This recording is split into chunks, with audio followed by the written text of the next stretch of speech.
to show you something that's cool. Run bolt this, take this out, take these bolts out, this crazy. You can't drown it like that.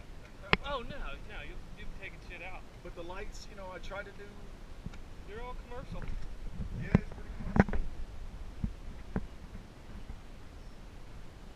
But you know what to do. You want to look cool, and you look at my boats, right? Oh yeah. Am I stupid with the price? I mean, it's a little trim.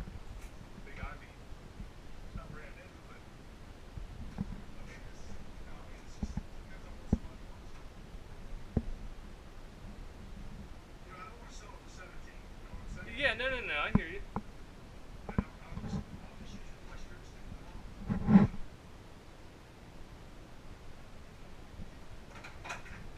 know where to go, what to do, don't you? Yeah. Get and open that engine hatch again if you would. The engine box? Yeah. That's all brand new. Yeah, pretty good. You know, I thought about buying a Yamaha like this. I rode out $23. Where do you stop?